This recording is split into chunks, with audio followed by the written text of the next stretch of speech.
Hello, I am David Forsyth. I am a biosystems engineer with an emphasis in environmental engineering, and today I would like to talk to you guys about wetlands. Wetlands is one of Earth's most important ecosystems because they are rich in biodiversity and they have huge impacts on both the water and nutrient cycles.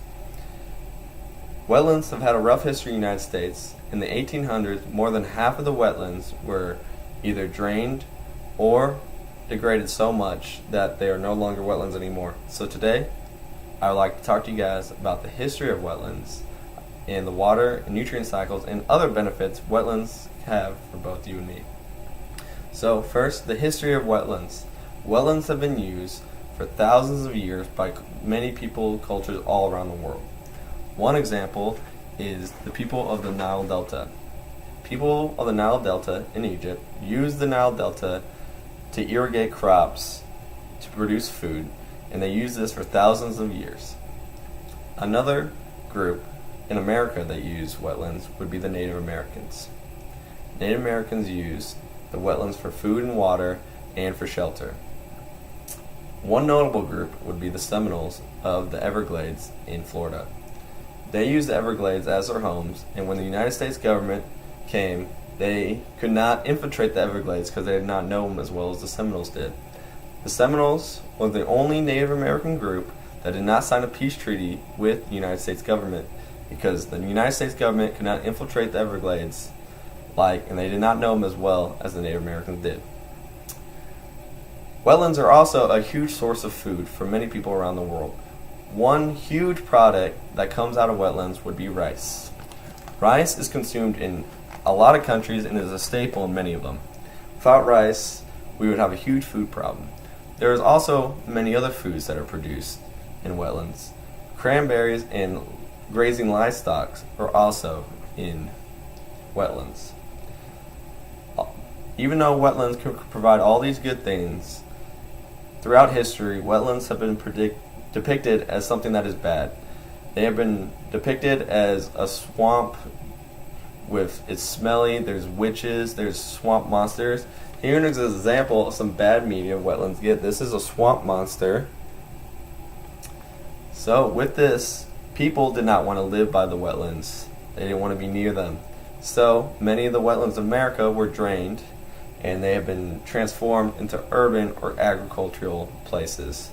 This has a huge effect on both the nutrient and water cycle that a lot of people back then didn't really realize. So now I will talk about the water cycle. And according to Goslick and Mitch, wetlands can hold water for a lot longer and then slowly release it compared to urban and agricultural fields. Here's a picture that depicts this. In this first one, this is This is an urban landscape or agricultural, and this is a big rain event, and then the discharge of water is fast. So this can cause a lot of flooding. But with a wetland, it holds the water and it slowly releases it, and it releases it over a lot longer of time. So wetlands can help reduce the chance of flooding by holding water in.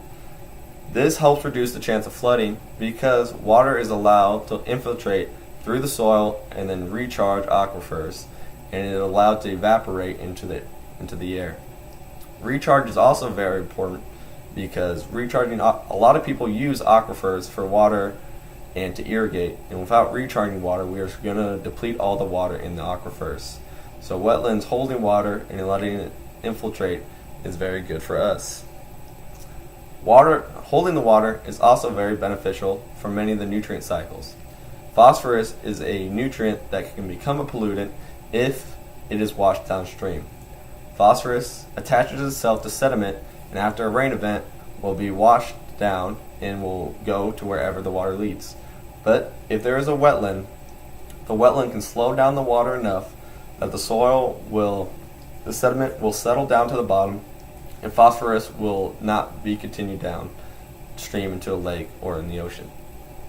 Another nutrient that wetlands can help is nitrogen. Nitrogen is used as fertilizer in many agricultural states.